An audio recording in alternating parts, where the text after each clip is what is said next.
Welcome back. Let's look at segment 8, leverage through networking.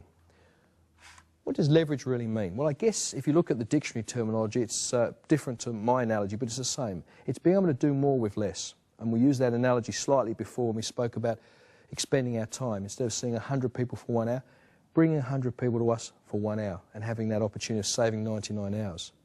A good example is, many years ago, I was the guest speaker for a large worldwide insurance organisation who had brought to Melbourne from overseas their top 1,000 agents in one particular division. And you need to remember the top 1,000 because it becomes relevant in this story.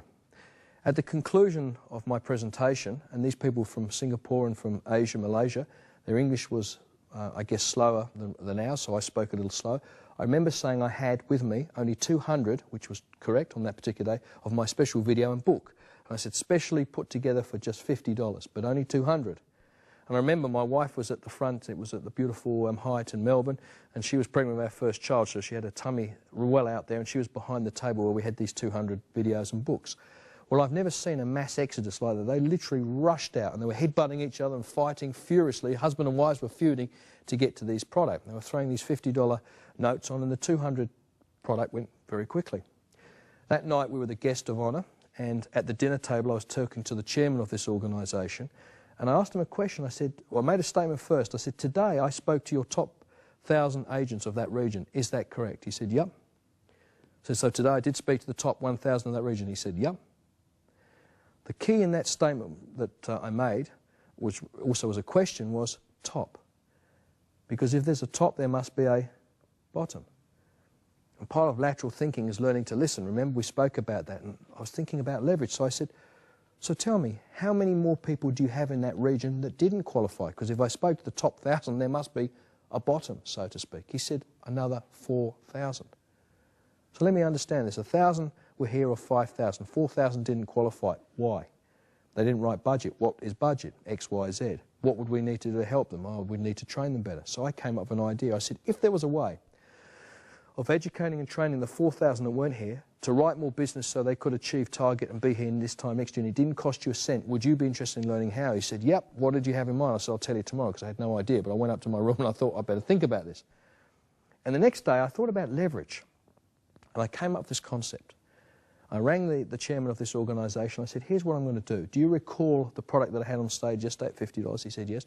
I'd like you to underwrite 4,000 sets of that at a discounted, reduced price because of quantity. And what I'd like you to do, I'll write the letter and you put on letterhead. I'd like you to then go back and send the letter to the 4,000 that didn't qualify, inviting them to take advantage of this product at a reduced price. So they reimburse you back for the investment that you've made to me. So in other words, you get your money back. And as a consequence, when they do, they'll also receive a ticket valued at $79 to hear me live, and I'll come out when you fly me out to Malaysia, to KL, and to Singapore to address them. He said, done. Now, who won in that situation? Everyone. Everyone. The company were able to underwrite something they in fact got reimbursed back, so they underwrote because they had the pat on the clout. They were able to send a letter to evaluate to those 4,000 that weren't able to qualify, give them a reason to get a product that if they listened to and applied would help. As a consequence, I was able to get in front of another 4,000 people, so we all won. But you see, what we created was leverage.